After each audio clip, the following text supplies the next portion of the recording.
Welcome back to the Skits and Giggles podcast and a special collab episode with our friend Stefano from the Broomwagon podcast. Stefano and I sat down for a podcast experiment of sorts, co-hosting each other's podcasts for a chat about bikes, our stories in the sport so far, cycling communities, gravel, enduro, fixie crit racing in Berlin, beers in the Broomwagon, losing one's bike packing virginity, and, of course, Stefano's non-alcoholic beer brand, Zier. Naturally, when two podcasters sit down for a chat, conversation flows at warp speed, and we did cover a lot of ground, and that's not even all that we talked about. That being said, this was certainly not the last time I sat down with Stefano for a podcast, Zier or otherwise. For more information about all the stuff we talk about in this episode or the Skits and Giggles podcast, you can just follow the links in the description. To support the podcast, please share this episode with your riding buddies, or just leave us a 5-star rating or a comment on your favorite platform. That's it from me, Skigglers. Please enjoy this chat with Stefano. So basically, you already pushed the red button, or? I did press the red button. That's perfect. So what are we doing? And by the way, So I'm it's Stefano. 3, 2, By the way, 1. hi everybody. No, not 3 to 1 and nothing. I think we can go straight. I'm Stefano from the Broomwagon. And I'm Pascal from the Skits and Giggles podcast. So this is basically, how would you define it, Pascal? It's a co-host, co-guest podcast where everybody's both host. Are we dancing here? Yeah, it's kind of an inception moment where podcasters talk about podcasting, but about other things. We've been sitting here for 2 hours already in this beautiful space on our terrace amongst the recycling and other things. I mean, it's a lovely space. I have to say, people, that here is a lovely space. And actually, you can feel the vibes. It's super quiet, super, enjoyable space. So it's all right. Absolutely. A lot of creativity is running around here. You can see it. You can touch it. You can almost feel it. Exactly. So, can I start? You start.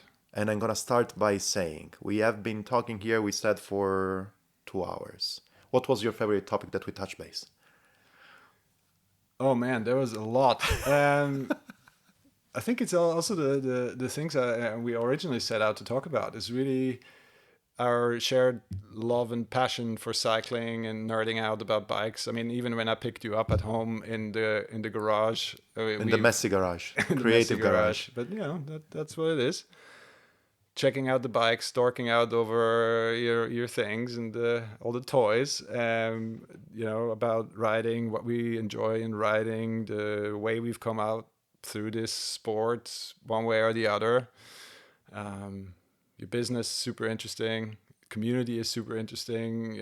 All these. Yeah. So it's been 2 really, really enjoyable hours, and now we actually remember to press record. Absolutely. We said it before. We should have recorded since the beginning, but probably 2 would have been too long. Yeah, exactly. Do you really want to edit exactly a raw file of 4 hours? No, thank you. No, maybe it's too much. It's not.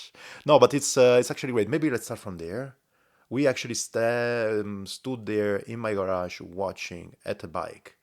Seems like it's also your bike. We were talking about a gravel bike. So, the question that I want to ask you, gravel bike, you're a mountain biker as well. You were talking about triathlon. Bikes, how bikes arrive into your life? I guess how much time do you have? It's Joking 12. aside. We can record it and then cut it, or we can stay here until tonight. Yeah. No, I think a really modern term to describe my passion and love for cycling is any 2 wheels. I have, over the last, pretty much 40 years, explored many different disciplines of the sport. Starting with the first bike, which is a BMX. Wow. And then, obviously I'm a child of the 80s, so mountain biking was not a thing until I was a teenager. I got my first mountain bike when I was 11, 12. Then, just riding bikes with your friends, having fun in the woods with my brother. Eventually I started racing, tried many different disciplines until my parents were like, you're not very good at this going fast down a hill thing. And why don't you try cross country? Did that. That was also quite a lot of fun. Um, actually raced until U23. But then when I went to university, I kind of stepped back from racing a little bit and focused on just riding, having fun. Did a lot of road, and as you mentioned, triathlon stepped into my life briefly because I grew up as a swimmer, and then obviously a friend of mine approached me, was like, "Hey, you can swim, you know how to ride a bike, why don't you try a triathlon?" I was like, "Yeah, why not?" And I guess that is the story of my life anyway. It's like the yeah, why not? That Why sounds not? sounds like a stupid idea. I'm totally part Yeah. part of this, and yes, did triathlon for a couple of years. Finished uni, stayed on for uni for to do a PhD, which is great for training because my advisor was like super relaxed. And I was like, you know, as long as the work is done, I don't really care. You can do whatever you want. So sweet. um, then real life started with work. I moved away to London. There more road cycling just because if that's the community there, and you know, mountain biking is a bit a bit more distant.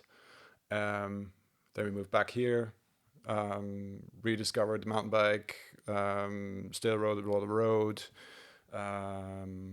Was very hesitant, gravel hesitant, as I Why should that? say, because I was always. The backstory is that a bit over 10 years ago, I had myself a custom frame made.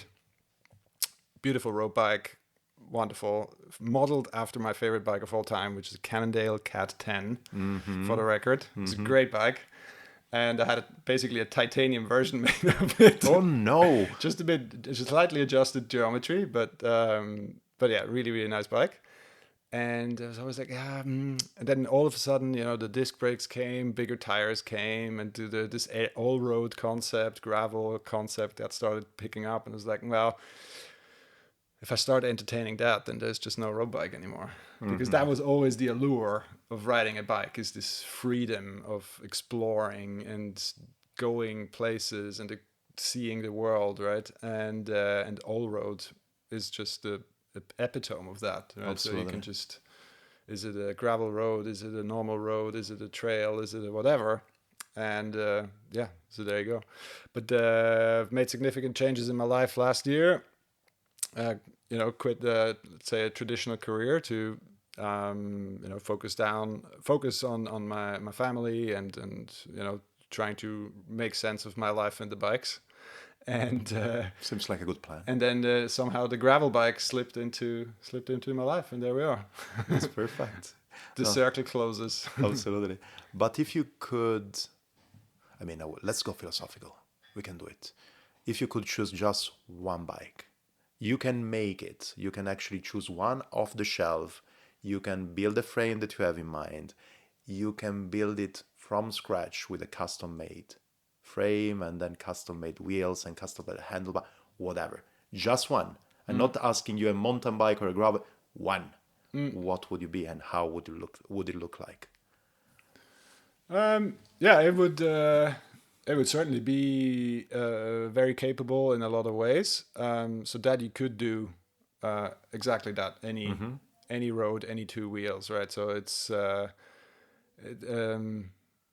it would be possible to ride long distance. It would be possible to ride up mountains. It would be possible to ride down mountains. Mm-hmm. Um, it would probably be possible one way or the other, probably some slight modifications to go to the odd race.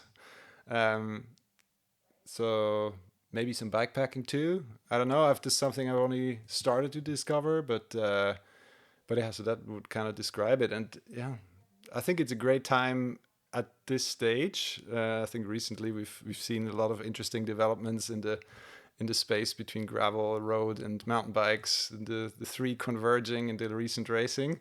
Um, that it seems to all come back together, and that's kind of, I think, where things are going. That's nice. Yeah, absolutely, absolutely. How would your dream bike look like Mm. if you only could ride one? Can I? I will start actually from one step before. So, if I can, Please. at the end is our podcast, so probably we can do. No, I mean I told this story so many times, but actually my way of, I mean, my first real encounter with the bikes was after my master degree. I was there really ready after discussing, defending my thesis, ready to go back to my hometown, go to the beach, and enjoy my summer. When a friend of mine, at that time already living in Switzerland, is still living in Switzerland, came to me and said, "Let's go and do a bikepacking trip and let's go to Albania. Let's do 1,000 kilometers in 10 days." And then I said, we're talking about 2007. And then I said, I haven't ridden the bike. I mean, I was, 26 there. I haven't ridden the bike since I was probably 6 or 5. And I don't own a bike. I know nothing about riding bikes at the moment. He said, no worries. The bike is going to be on me. It's going to be my present. On the other side, once you know how to ride a bike, you will keep on knowing it. Nothing is going to change. So I said, okay, let's do it. Why not? As you were saying before. Yeah, sounds like a stupid idea. I'm totally game for it. Absolutely. Then I got this bike. It was a Peugeot Champagne of 1978. We took it from Rome. We went to Bari with the bike. From there, we took the ferry. We arrived to Durres. And then we arrived until Igoumenitsa, 1,000 kilometers. Bit less than 10 days because I got sick. So I had to quick finish it in 7 days. So by that, actually, my first way that I actually match and fall in love with the bike was then. I never lost contact with my bike. But since then, everything started with bikepacking. But since then, everything moved forward. So I started doing keep on bikepacking. Then I went a bit more into the, let's say, road, but relaxed road racing and road riding. Then I went into full on illegal fixed gear riding. Nice. And racing into the cities. Then I moved back a bit more into road cycling. I sold all my fixed gear. I didn't want to do it anymore. I said, I'm too old for that. I don't want to die because I need to brake on a traffic light. I still enjoy to do it from time to time, but I don't have the bike anymore. Then I went a bit more into road. And then at a certain point, I fell in love back to the bikepacking / gravel riding.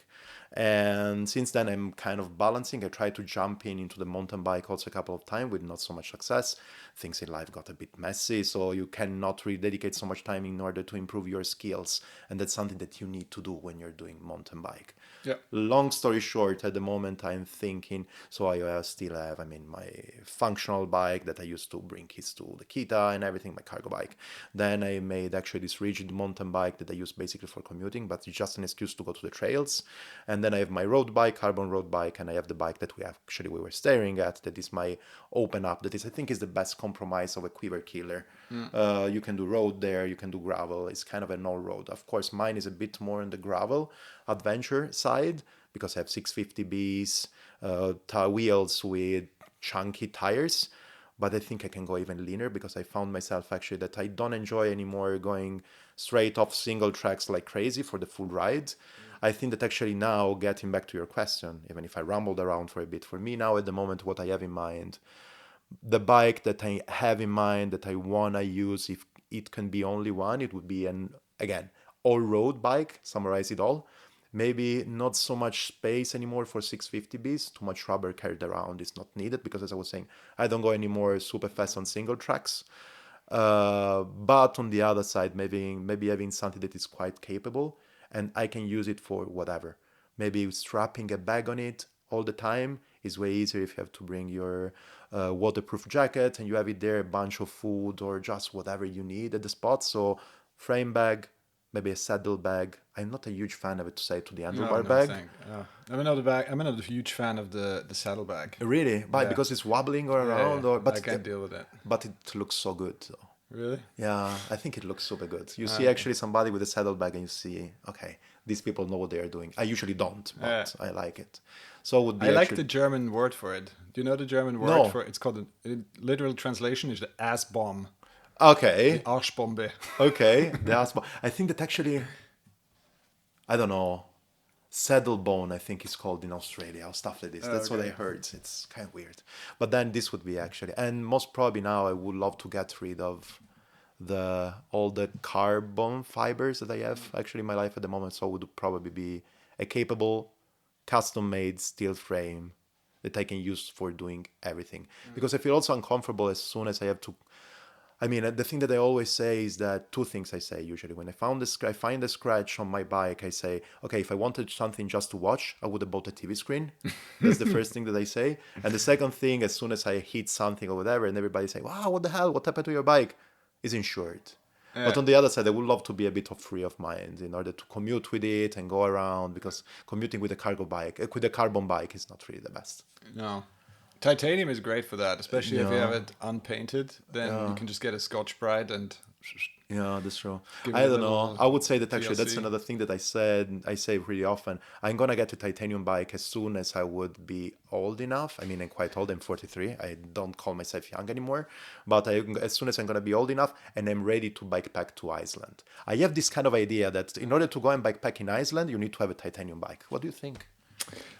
I'm very Iceland curious. I've Mm-hmm. seen some really really cool things. Our common friend Andrea, he's just been. I've seen his photos. It looks just absolutely stunning place. Oh, yeah, of course. And the yes, I mean there's surely with bikes. There's been some really cool things that have been done on Iceland. I've seen some couple of YouTube productions. Be it racing or documentations or whatever. So I think there's really really cool stuff to do there, and just as a place to explore, it offers a lot in terms of natural beauty and what the how compact everything is on that island and how remote it is from the continent. In that sense, it's kind of that dichotomy of like, okay, it's kind of similar, they're kind of European, but they're kind of still far away, and it's very very interesting in terms of the natural beauty that's kind of Yeah. that's alluring. There's many cool places like that, right? So Madeira in that sense is also very similar Yeah. in But that. because you're a mountain biker, that's why you're talking about Madeira. Well, I mean, leave out the mountain biking, right? Madeira is it's a crazy island just because of the collection of climate versus geography, topography, the mountains. It's just very very crazy, and then you add the flora and fauna of the island. There's like a lot of flowers, jungle, rainforest. You have these sugar plantations. You have fruit plantations. And then you have like this volcanic side of the island which has this black sand and stone, and it's all gets super weird. And then on top of that, you add the mountain biking, and it's just absolutely Yeah. insane. Have you ever done the Trans Madeira? Yes, I've started it once and I finished it another time. Oh, so twice. You've been there Yeah, twice. I've been to Madeira a couple of times. They have been sometimes painful times, but Yeah. it's just fell off a couple of times and some weird injuries. But last year I completed the Trans Madeira. A really cool adventure, like Yeah. really really cool. It's just a vibe. I mean, I've done a lot of stage races and like multi-day stuff, and some of these events they can feel like a traveling circus and being like super big deals and stuff. So, for example, I've done the BC bike race 7 years ago, and I mean that's a traveling circus of 600 people that are relocating from camp to camp every day, and it's like a really big production. And Transmadeira is 140 people. During the week you have met everyone, you've spent numerous hours joking and laughing and having a good time. You met all the chefs, you met all the guys that are carrying your stuff around, and the mechanics and all that. So it's really really good time. He's a really good friend of mine, actually, part of the organization, Antonio. He's a Ah, photographer. yeah. And I met him 2019 when I was doing the official podcast of the Silk Road Mountain Race. Oh By the wow, way, yeah. shout out to the Silk Road Mountain Race. It's starting in 3 days, I think. Another super good friend of mine, Alan, now is running the podcast to everybody. I mean, I think you need to tune in. It's going to be an amazing adventure. I love Kyrgyzstan. Anyways, Antonio, and he was the one actually trying to, because, I mean, media team into a bikepacking event Ah, in Kyrgyzstan means wow. that you are spending together almost 3 weeks. 4 people. There was the driver, Antonio. No, Antonio is actually the photographer, Anton. Then there was Divan, the car manager, a bit more in the organization. It was me and Antonio. So we were the four of us. So we are spending actually the full day in the car together. You are stopping to taking photos. It was the photographer. I need to take the interviews.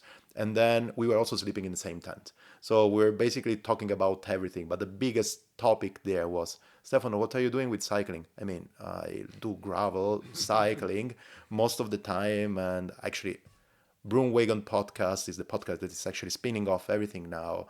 Says, and the headline there is that you will not get there on a road bike. So for me, everything is gravel. Gravel is the best bike. And he said, I don't really understand gravel bikes. I do enduro. I am actually part of the organization of the Trans Madeira. And okay, so I should come there with my gravel bike and say, there's not riding gravel there in Madeira. You No. should take actually some Please don't. suspensions. Please don't. That's really not a good idea. I mean, I did last year when I did it on a hardtail, and that was a decidedly stupid idea. But Why I made not? it work. Exactly, because why not? But yeah, no, it's all doable, right? So you're having fun, and that's what matters. Right? Yeah, So, yeah, yeah. No, right. no, but yeah, Madeira is something. It's in my absolutely in my bucket list. It's yeah. Oh, you should. I mean, even without a bike, right? So don't take a road bike because there's only two directions on Madeira. It's either up or down, and the up is very steep, And the down as well. down as well. And if you can't brake anymore, you're somewhere in the ocean. Okay, So okay. it's not great. And it's refreshing though. Yeah. Oh, for sure, Atlantic. Yeah, yeah. I wanted to ask you one thing actually, if we can, because we were talking about Trans Madeira. Seems like it's really community driven as an experience, Trans Madeira, Yeah. right? And that's actually something that discussing with Antonio, talking about him as well. Mad Production, by the way, Yeah. on Instagram, super good photographer. I was talking with him and I was saying all the time, yeah, you know what? It's really fascinating me about these enduro events, enduro in general, mountain bike in general. Seems like, and that's actually what it is in my eyes, the mountain bike community, the enduro community is way closer. It's really keen all the time to help each other, is racy, but just probably on 10%, maybe competitive on 10%. The rest of the time is spending good time together, drinking good beers together, even before, right, from time to time. But the cool thing that actually always fascinated me about enduro cycling is on the way down, you race. On the way up, if somebody has a problem, you stop there. If you have to push your bike, you push the bike. Is it like this? Or is it just something that I have in my mind, something like, oh no, I have pink smoke in my eyes and seems like everything is beautiful? Well, no, I mean I think what the allure is of enduro is really because that's generally the way most people ride a mountain bike, right? So when you ride with your friends, then you chat on the way up, you tell jokes, egg each other on because one is out of shape or whatever, and or if there's a problem, then obviously you help each other out. And then on the way down, you have the trails and you try to have a good time. Either someone likes to ride fast, someone likes to jump, someone likes to do skids, whatever it is, right? So, and then you congregate at the bottom, and you ride back up and do the same thing again, Yeah. right? And an enduro race is, unless you go to the World Cup level, it's generally exactly that format, right? So there's a collection of trails called stages that you need to do in a certain order. And between the stages, you're kind of free to take your time. If you get to the World Cup level, then there's fixed times that you need to be there. There are fixed start times, but apart from that, like normal grassroots races, it's relatively relaxed. Yeah, and then it's all about the good times. And then, of course, because it's mountain biking, most of the time something goes wrong. Flat tires, ripped off derailleurs, bent stuff, whatever it is, right? And then it's a big community event to bring it back to life. Yeah. And then you go on and try to finish the race, right? Because that in the mountain bike culture, right, this self-reliance is a very big component, and has generally been in also in racing. I think only in the last couple of years, like, with the professionalization of cross country through the Olympics, and obviously downhill is, if something breaks, the race is done anyway, so it doesn't really matter. But cross country, now that you have like tech zones, that has been removed a little bit. But if you go to marathons and enduro, there the self-reliance is still a very, very important element. And of course, because enduro, you kind of have this, you ride together, all day more or less, and you just have this short race of individual stages. The community of bringing it together and helping each other out to actually finish the race is a much more of a center stage, which is something really, really cool. Yeah, yeah, yeah. And do you find, I mean, talking about the transition there, so we're gonna go a bit more in something that I know a bit more, that is not mountain biking, unfortunately for now.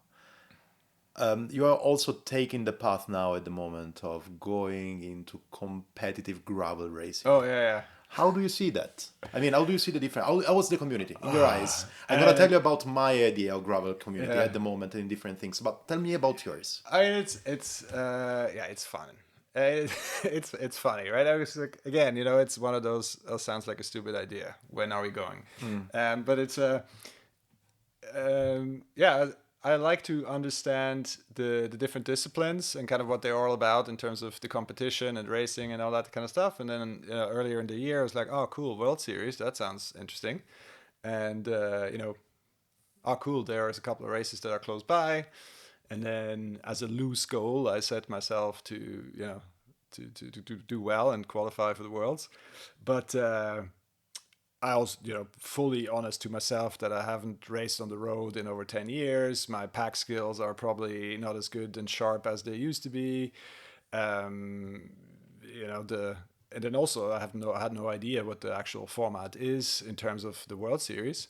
I mean, I follow the US scene loosely. You see all like the big American gravel races, like these big slogs, like 10-hour races, like Unbound or steamboat gravel and the Belgian waffle rides and all these kind of stuff. And you see those races and you're like, oh wow, those are like, those are big races, right? It's like big slogs and like marathon plus almost. And then I showed up in my first World Series race, and that was basically like glorified cross country marathon Okay. loop or a long cyclocross race. But I think that's the cool thing as this discipline tries to find itself, right? In terms of the competition format, you can probably go to these 25 World Series stops, and all those races are very, very different. Yes, of course. So even the two races I did, right? I did Singen in Germany, which was raced on the same track as the Marathon World Championship in 2017, which obviously tells you something about the development of bikes Absolutely. in that time. Also the skills of people. For That sure. too. And then the week after, I did the one in Villars in the Valais region, and that was more of like an alpine cross country loop with a lot of road thrown in, just obviously because the weather was a bit of an issue, so they had to take some of the off-road stuff out. But yeah, that was more 50% road, the rest was off-road, but then very high alpine crossings to Le Diableret and back and all that Super stuff. awesome area, by the way. Very nice area to I love ride. it, Yeah. yeah. Oh, on all bikes, road bikes, gravel Yeah. bikes, mountain bikes, everything there is really, really fun. I've to ridden ride. it, not in a competition, but I've ridden it a couple of times. Yeah. And it's now the Diable area there. Yeah, A couple of super nice beautiful. passes that nobody's there. It's amazing. Yeah. So yeah, so that was I guess one of the learnings is that the racing in Europe is very different than what you see on your social feeds in the US. But that doesn't mean it's bad. I certainly had a lot of fun. It's very different to a lot of things that I've done the last couple of years. But yeah, it's good fun in terms of community, right? It's I was joking about it as I was preparing, and you start thinking about your kid and like, oh, okay, you see the guys like you see what's happening on the road, you see what's happening certainly in US where it's a bit more established. See like the aero kit and all the optimization of tires and wheels and this and that, and you feel like an idiot preparing like that, and then you show up at the start line of a World Series event, and it's like everyone else is doing it too. Absolutely. It's just part of the game now. It's just crazy. Yeah. But yeah, it's cool. I enjoy that stuff, right? To What's the tinker. result then? The result, Yeah, you were first talking one, that you tried to qualify and I then. did. So that's the part of the big part of the story.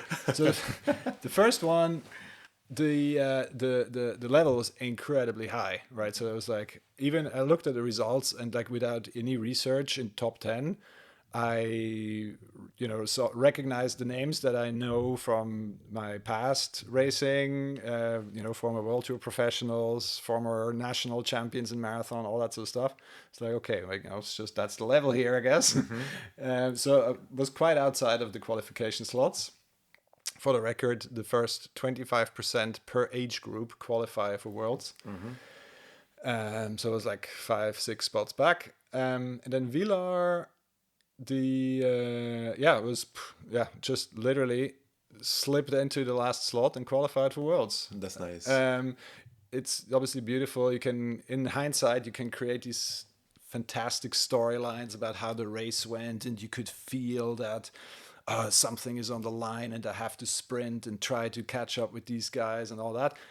The reality is, in the moment, I had no idea that I was sprinting for the last slot or not. Okay. That was just pure racer instinct. And, you smell the finish line, and of course, you're going to sprint. Mm-hmm. And as it turned out, it was the sprint for literally the last slot. And the Wow. difference between qualifying for Worlds and not is 5 seconds. And I Oof. have there's a photo from like the official photo service where you can see me crossing the line, and the guy that just didn't qualify is like 20 meters behind me or whatever. Oh gosh. Okay. It was quite something. Exciting. So we're gonna make a bit of a family trip to Belgium this year, to go check out the Worlds and see what that is all about. Yeah. I'm sure it's gonna be a great experience just sure. to be around that event and travel and see this whole process of like, okay, I set myself a goal, I trained for it, I tried, I failed, I tried again, it kind of worked out, and now we're going to Worlds. I think Mm-hmm. that is a cool storyline for the kids to see. Absolutely. And you're bringing them as well, right? Yeah, So yeah. we're going to Belgium. That's nice. That's nice. When is it gonna be, by the way? First weekend in October. Ah, okay, okay. Yeah. It's gonna be wet. Maybe. I never know. I mean, I've done kidding. some racing in Belgium. Yeah. It's always been windy and mostly been wet. So I Yeah. agree. My preparation is probably going to be to get a tight fitting rain jacket for the Yeah, yeah, race. yeah. Please do it. No, but yeah, it's nice actually how this evolution of the gravel came to life. Seems like at the beginning all the gravel was just something. The old road gravel was just something for long distance ultra endurance, self-supported thing. Now seems like I don't want to be super harsh. I'm gonna be super harsh anyways. Seems like this was actually a way to hook in a bunch of roadies into another way that where they can actually race, because before it was Gran Fondo and stuff. Yeah. Now you can really qualify to the World Cup. Sorry, for the World Championship if you Yeah, want. I mean, the reality is it's a business, right? Yeah. So I'm not gonna delve into my qualms with the UCI and Swiss cycling about Because you the have some. implications of these things. But in terms of gravel, I think it's there's always the right time for a discipline or a right time for the sport, and I think with the increase in traffic in city closer to the city, and more people on the road, whichever vehicle. I think there was a need to have something that is kind of similar to riding on the road, because in the pandemic a lot of people were finding the bicycle as a way of recreation. Totally fine. I have absolutely no problems with that.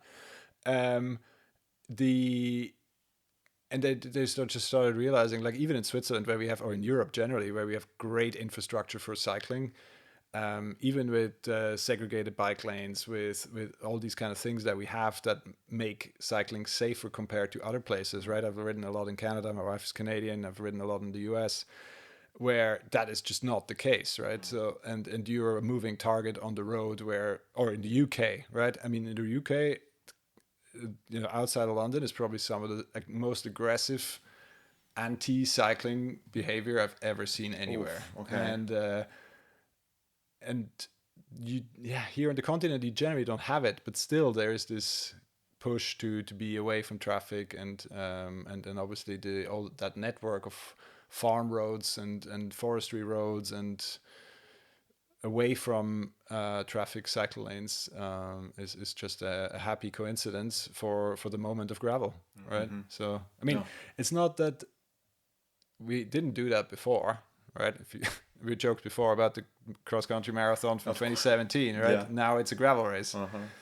If I think back to my junior days and U23 days, mountain bike racing, that was forestry roads and gravel roads, and you just that's what you ride on a gravel bike today, Yeah. right? So Yeah. it's a bit more accessible. It feels, I think it's more about the feeling of it being more accessible than a mountain bike, right? Because with mountain bike, people feel like, oh, I have these big stubby tires, and oh, I don't need that for gravel, and if I have this mountain bike, then I'm gonna ride big trails, and I see Rampage, and that is dangerous. And so Yeah. it's kind Yeah. of weird Yeah.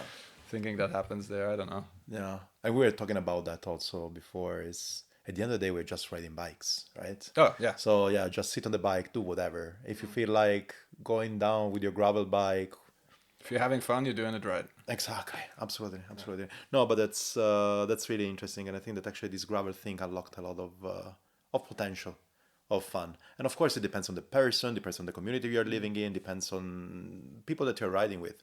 If you are actually surrounded by super competitive, I mean, I have to say that actually I'm kind of itchy when I'm talking about competitiveness. I'm not competitive at all, so it's not that actually I don't like being. I mean, I don't like. I'm not programmed to do that. It's basically probably the software in my brain says that Stefano, whenever there is a competition, I switch my brain off. So that's the thing. But on the other side, I can see that actually people need competition, whatever, because we actually fuel with it from our society on one side, and on the other side, people like actually to challenge themselves. It's not competition against people. I think that this is a bit more driven for really the society, but competition with yourself is good because you're pushing yourself out of the boundaries, and that's really good. So basically, as soon as you do that, I can understand that actually the competition is also a good fuel in order for you to go in the right direction. But on the other side, I have also a lot of friends that just like to be out just for 15 kilometers, arriving one place, stop there, having a coffee, taking your mocha, taking your pot, using that saddle bag that actually is always super helpful. Yeah. Take off your mocha and your coffee, and do your coffee outside. And I'm a bit more in this kind of thing. That's why I was saying I like to challenge myself, but the most important thing is I like to have fun. And most of the time, actually, I don't have fun if I need actually to push my brakes because actually I'm scared of going down in the ocean in Madeira. I prefer actually to go around to check maybe if I can see some wildlife, Yeah. and Yeah. that's the spirit of gravel from my side. Yeah. That's why at the moment I I'm mean, riding gravel that's not the bikes on the spirit of road. gravel. That's the spirit of bicycle, right? Yeah, So exactly, it's, exactly. it's the same with with music, right? So it's not there's not genre cool genres or good genres. There's just good music and not great music, and the genre doesn't really matter. Yeah, Taylor Swift. I'm getting into it. I mean, it's just lovely. It's amazing music. I really like Taylor Swift. I was having this conversation with my wife a couple of weeks ago. Yeah, after the big concert here in Zurich. Yeah. One thing actually I'm very curious about, and you alluded to it earlier. You also have you've obviously you're currently living the expat life, but you've also lived the big city expat life in Berlin, Yeah. and also explored a little bit the fixie scene. And I'm really curious about that experience. How well, on the one hand, it's kind of like briefly how was it, but also like what have you taken away from it to for what you do today. Yeah, first of all, I have to say that most probably the fixed gear scene in Berlin is probably the godfather of my podcast, I have to say, because my first podcast that actually is a spin out, I would say, of the Broomwagon podcast. The podcast at that time was called The Spin Cake. That was actually the tagline there was from short spins and cakes to the fixed 42 World Championship. So basically, I started the podcast because I want to document the fact that I was going to compete into the unofficial World Championship of fixed gear that happens in Berlin every July, I think. is fixed at 42. It's 42 kilometers, the same distance of a marathon, in closed roads, no brakes. You ride something like 25 kilometers out of the 42 on an highway. And so I had actually to learn all these things. And also there, long story short, but then because I was already into fixed gear because of many things, and this was actually super nice. Actually, there a little story that is a cool story, and actually this actually links with a lot of part of my life.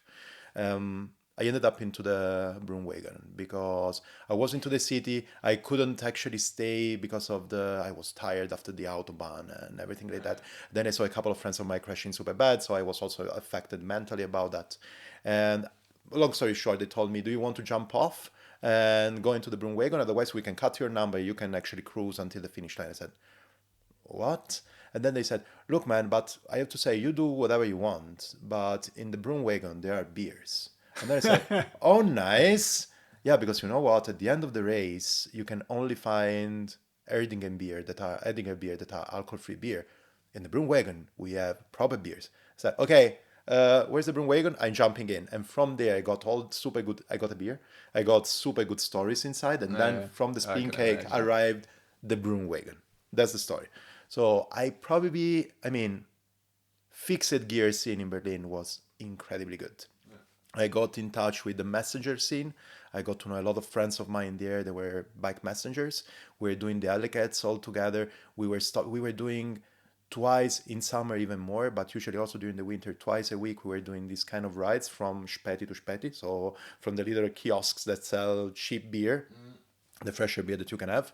We're doing something first, a longer loop inside of the city, or small, literally a bit more outside, and then we were stopping from Späti to Späti in order to before to get back home. Of course, beer was always involved, and that's what we were doing. And then we were starting doing also some training for the Ellicat. It was as well as Späti to Späti.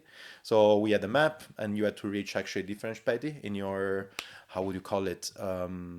The brevet card is called.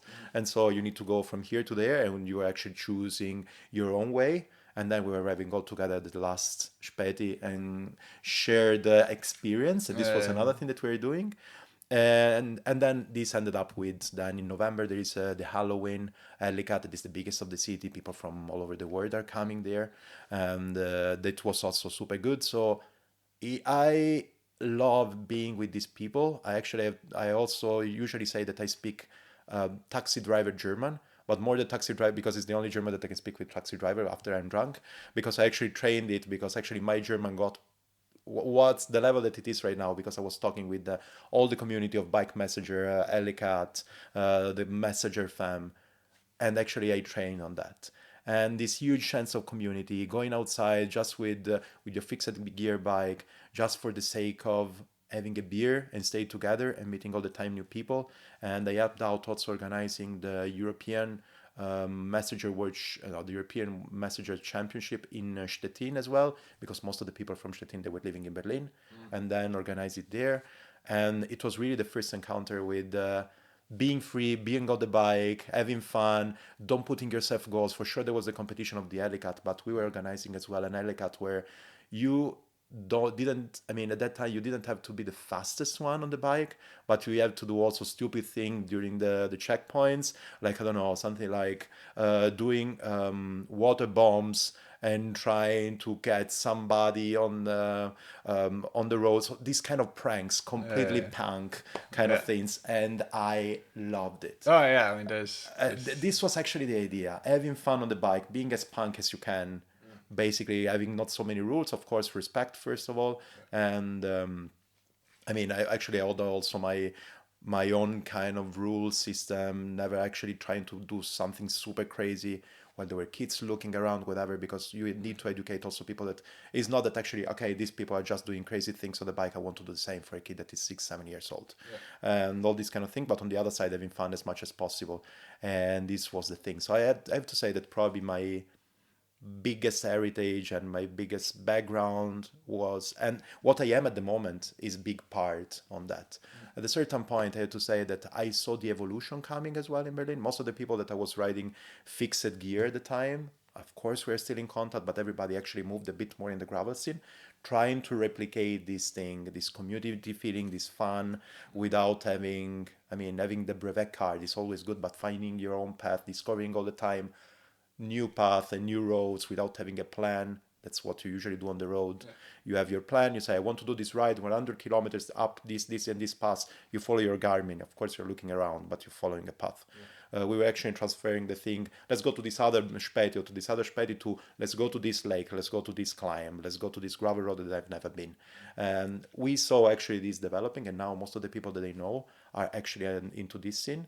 And I remember actually once we were doing this no, it was a fixed gear ride in the middle of the city at 5 o'clock in the morning. And this guy actually just showed up there with a fixed gear with, I think it was 27 and a half for sure, 650 Bs, but they were something like 2.2 inches tires. And he made actually this ride with that. Yeah. And then from there, this kind of, and then we started doing also monster cross event on fixed gears during the winter and everything. There I saw this thing developing. And now it's absolutely, the community part is absolutely part of me. Yeah. Oh, that's really cool. Yeah.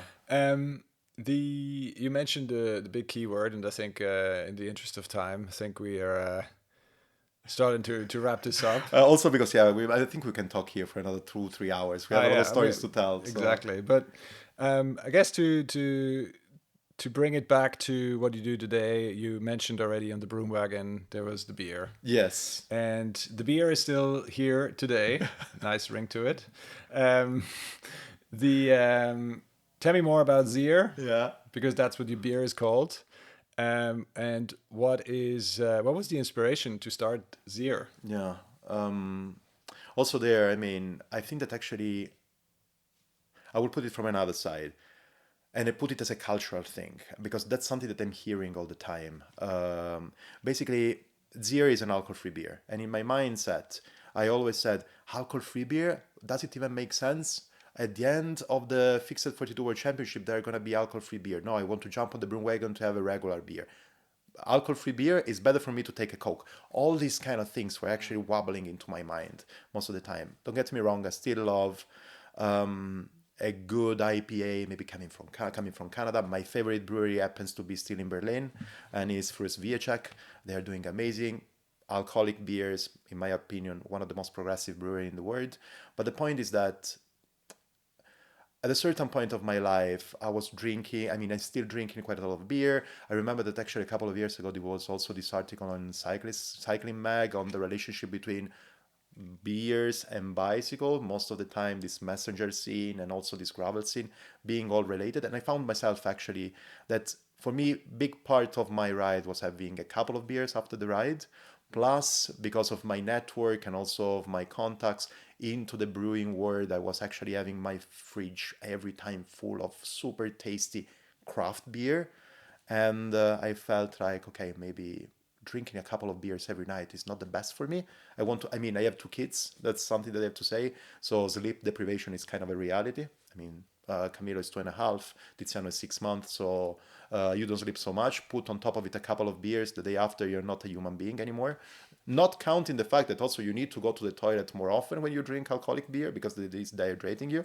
So put all together that, I said, okay, do I really want to have that? Do I really want to be like this? But on the other side, do I really want to go at my fridge, open the door of my fridge, and check inside and only drink sparkling water at night?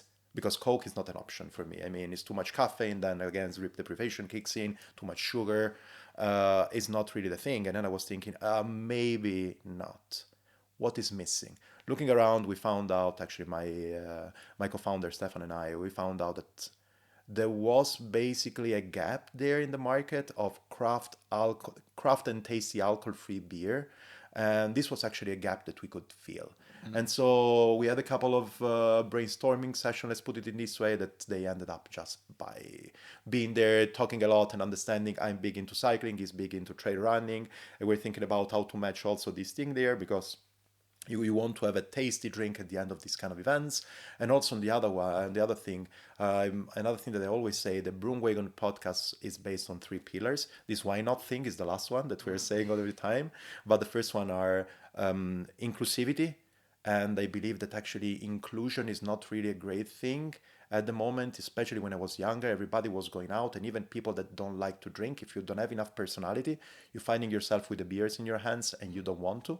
And maybe an alcohol free beer, a tasty alcohol free beer that can be shared, it's something that actually could really close a bit the gap of this drink in your hands. And that's another thing. So I believe that actually alcohol free beer can be a good inclusion tool, let's put it in this way. And on the other side also is sustainability, and by having your drink packaged in the right way and also putting a bit of this kind of culture and spirit of recycling and everything, and actually a can is really a recycled thing, would actually help out as well into this kind of open market. Of course, everything was on the product itself, on the liquid alcoholic beer. That the thing that we say all the time is one of my taglines is zero and beer, they're not enemies, they're not competitors. They often go out and drink together and party together because that's what it is. We don't want to be something that relates to a normal beer. What's a normal beer? Beer is beer, right? It's like, that's a long conversation that we can have. What's a normal bike? Is it an Exactly. e-bike? Is an e-bike go into the same direction? That's the thing. For me, it's everything is beer. Just the point is that they're all together. They're not competing for the same space. It's something that goes well together in order to close the gaps. And that's exactly what we wanted to build. And we went actually to a producer that we know that is probably the best, for sure the best in my opinion, craft beer contract brewer. And we found it in Belgium, of course. Where would you find it? Then we developed actually together with them our recipe. We had something in mind, and we transferred it to them. They are super good. They help us out on doing that. And now that's what we wanted to do. We want to actually to be in the space of being inclusive, on being sustainable, using the why not. Do you want to have an alcohol-free beer? Yes, why not? Let's drink it together. Yeah. Do you want to have an alcohol-free beer in the middle of two regular IPAs? Why not? It's okay. It's hydrating. It's good. And we want to be in the outdoor. I want Zier to be a player in the outdoor space. And because I'm into cycling, as I was saying, I try to do it as support of the cycling community as much as possible. My heritage at the moment, and actually my big attachment, is in this kind of brevet, long distance, all road kind of events. That's why, for example, I saw actually before you were offering me a filter coffee from Vertical. Vertical Coffee, they're doing a super amazing event. The main event that they're doing is called the Vertical Brevet. And they do also discovery rides. And Yeah, that's where I had your beer for the first time. you see? And they have super cool events and super community-driven They're events. just around the corner here. For you, it's not super far away, right? Yeah, it's 3 kilometers over the hill. Oh, that's awesome. So you go there with a bike usually. Yeah. And their concept is quite good. It's really a community-based thing. And we found ourselves actually super good there because they're doing basically loops that start and end up all the time at their roastery. And there you can have your drink. They are preparing super amazing food. You can meet new people, and you can have Zier as well there. And we like actually to support their community there. Same thing for bigger ultra endurance event. I mean, super well organized ultra endurance event like Dead Ends and Cakes, Dead Ends and Dolce for this year, Zuri Escape. Yeah. Same thing. Domi does an amazing job in order to build up the community, and we are there. And that's what we want to be. But we are trying to discover also, because inclusivity and inclusion is a fact, we are trying to discover also other paths. And for example, maintaining the outdoor with trails and trail runnings and any kind of bikes that we do, it's something that we are looking for and we're looking into. And as well, we are going to partner up quite soon for a super new event is the BL Crit.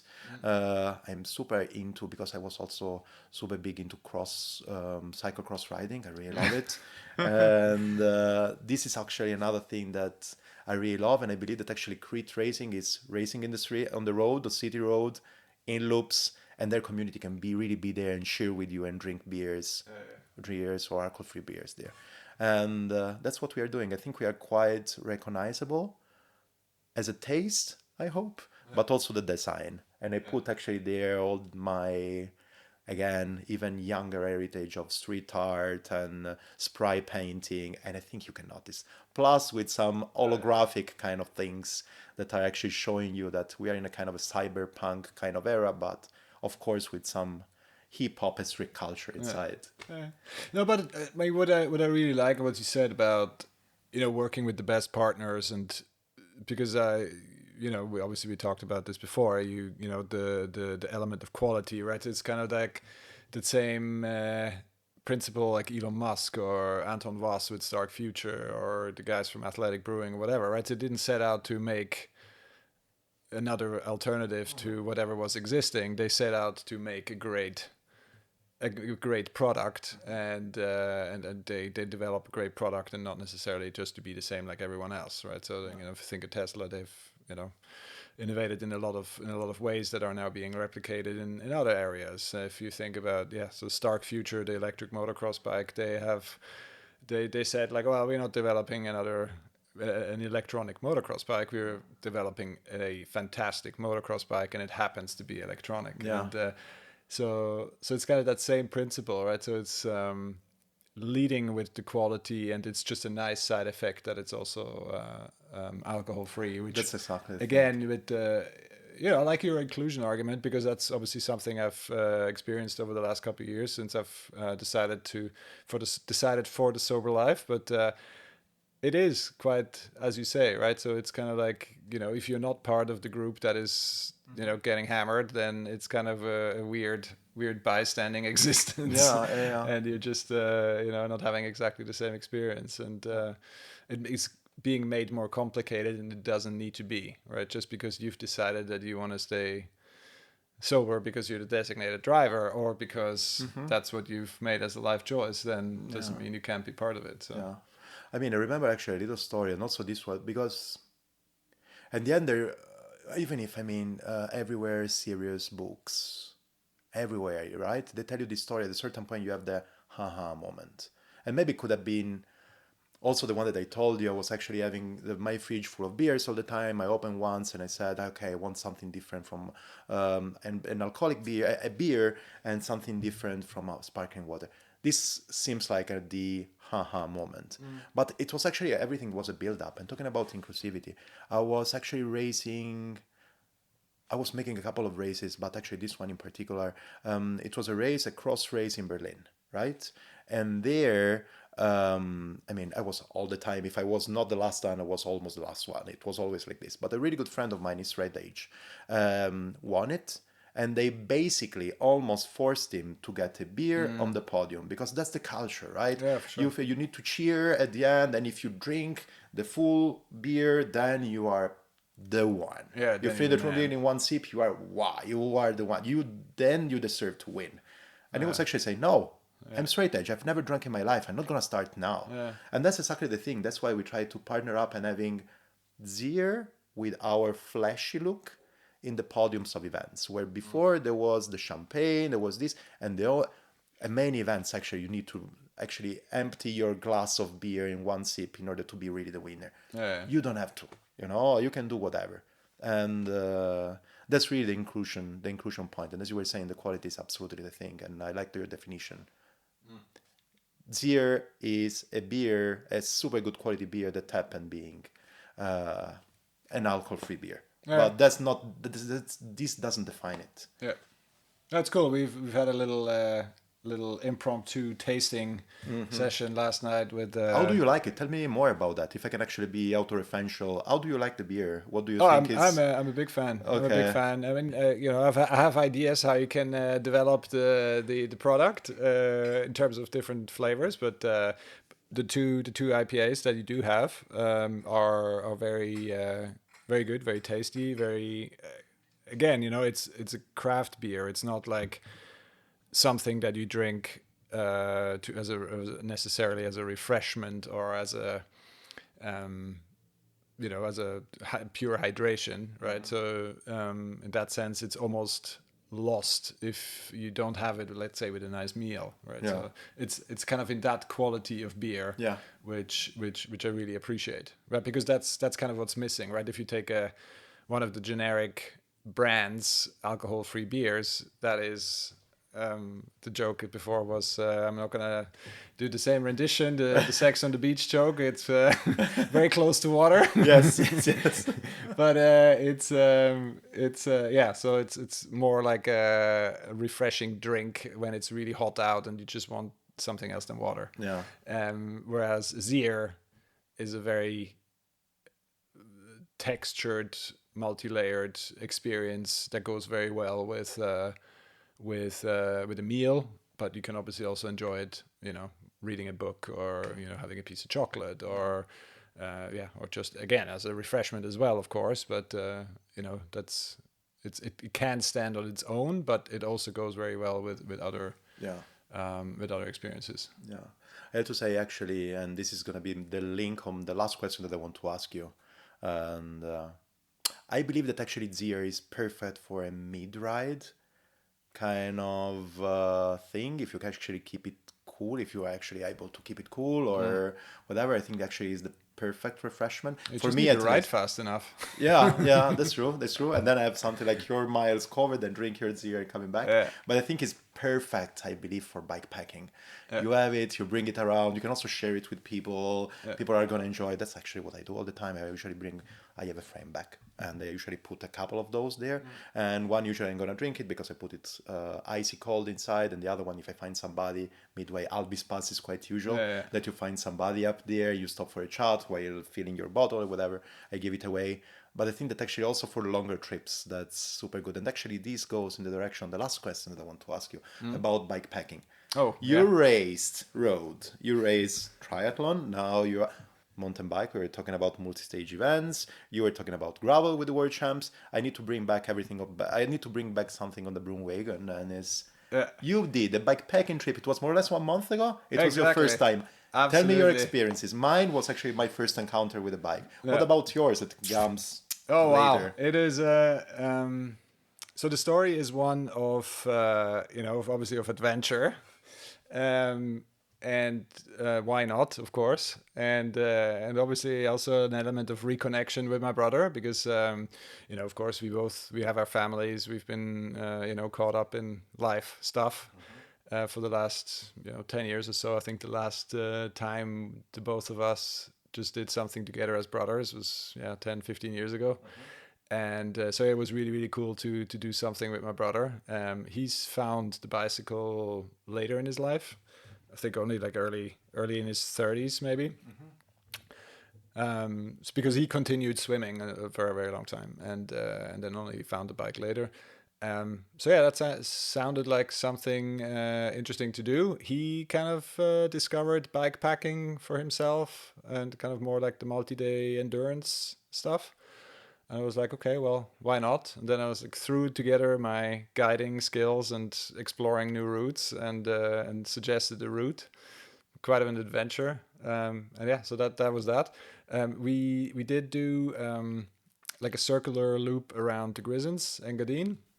One of my favorite areas Yeah, actually with it a was bike. absolutely beautiful. Yeah. I called it an any road adventure because so I mean, because as you know, with the weather, if we date this recording, that's in summer of 2024. We've had one of the wettest springs in history, I guess. So there's a lot of damage, and that was obviously quite shocking to see in many ways. The damage that has been done by the water, by landslides, by collapsed construction stuff, like bridges that have literally washed away from the rain and landslides and all that sort of stuff. So yeah, we had to keep it quite flexible in terms of the route because some of the bridges we wanted to use. Oh wait, it's not here anymore. Oh gosh. So yeah, so there was a bit of that. So we did park the car in Tusis and then took the route up towards Filisur, Albula Pass, over to the Engadin. Stayed the night close to the Montaroch Glacier. With a tent. No. Okay. No, see, Yeah. that's where that's where the worlds collide. I was like, my brother was like, oh yeah, we can tent in the side of the road. I was like, no, we do bikepacking, but the compromise is we go to a hotel. Okay, it makes sense. And so we stayed there close to Pontresina, and then the second day which is also a recommendation for anyone that looks like for a really, really cool alpine adventure. And the challenge is the traverse from Pontresina to Scuol. But that's not the easy way down the Engadine, but to go via the Bernina Pass and Forcola di Livigno down to Livigno, and then take the Alpizella and then Valmora to cross over to Valmistaio, and then cross Valmistaio and go up and over the Costainas Pass to Scuol, and then down that valley. So it's kind of the reverse of the national park marathon, a large part, but it's absolutely stunning. Wow. The certainly the part between Livigno and Valmistaio is completely remote. You know, we met maybe like 3 or 4 other guys in 3 or 4 hours. Wow. And yeah, it's just really, really beautiful, really stunning. And then obviously as you come down into the valleys, you have these massive views and the mountains, and the valleys were all super green, and that was really cool. And then the last day was just my brother was pretty broken. Okay. So he had to slog himself over the Flula Pass and to Davos, and then back down to Tusis. So that was it's quite a trip. Nice. But I yeah, think it's a I cool need, experience. absolutely. I think I need actually the GPX file of it, or if you have Oh, actually sure, yeah. the Strava file or whatever, I want to put Yeah. it down in the description because it sounds amazing. Yeah, no, absolutely. It's quite something. But yeah, you have to be a bit flexible in terms of the what's what's actually in front of you. My favorite motto with cycling is obviously just follow your nose. Oh, And, okay. because he's big GPX file guy, and he always had like on his computer and like, oh no, we need to turn left here, and I was like, yeah, but this left doesn't look cool. Let's just go straight ahead. It's it's gonna be, you're gonna find a way. Yeah, So just follow your nose. that's perfect. Yeah.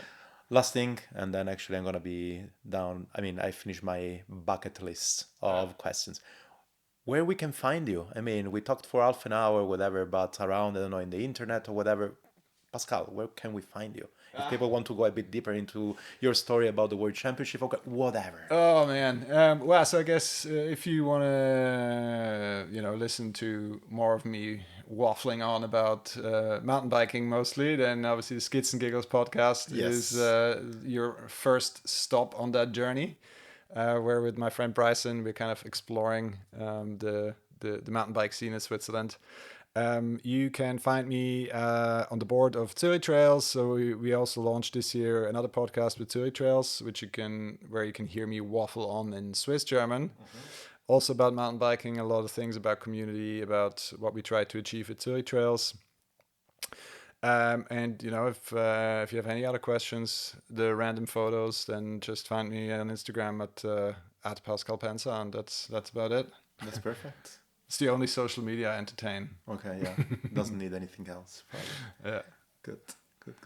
All right. And I guess likewise, if the Skids and Giggle listeners that are listening to this and want to find more about the Broomwagon, Yeah, I mean, I have to say that actually I have kind of a lot of Instagram handles that I can actually go through that.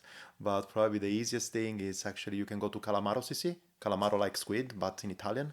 CC like cycling content or whatever you want to make out of it.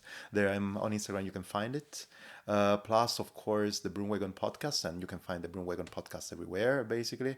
Google Podcasts. Yeah, no, they are closing Google Podcasts. Yeah, I think I'm closing it. Yeah, now it's everything gonna go on YouTube. I need actually to do the feed, upload the feed to YouTube. That's another story. But anyways, Apple Podcasts, Spotify, everywhere you can find it. Plus, of course, also Broomwagon podcast on Instagram. That's another good place. Otherwise, yeah, Strava is not super active. Broomwagon podcast on Komoot for some stupid plans because that I never follow. And of course, Zier Brewing, zierbrewing.com as the website. I didn't start a podcast yet about Zier. That's something that I need probably to think about.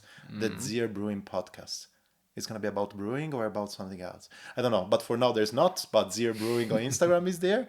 And I think this is... I'm sure we're going to put all of those things into the show notes. Absolutely. And you can also find it there. Absolutely. Maybe Stefano Nucera is also my name and surname. And Calamar is my nickname. So everything is going to be there. And that's where people can listen a bit more my voice or checking everything else there. Cool. All right. Pascal, it was amazing chat actually. I think that Absolutely. it didn't It take wasn't the the last direction. time. It Exactly. wasn't the last I time. know. I mean, we didn't talk at all about podcasting, for example, and I man. never found somebody I can nerd with podcasting. Maybe this could be another episode Exactly. in another podcast, Exactly. in another life. No, in this life, we don't have time for the next one. It was a pleasure. Absolutely. Thanks Thank a you very lot. much for your time. Bye bye. Thanks for listening. We really hope you enjoyed this episode. Why don't you let us know what you think? We really like to hear from our listeners.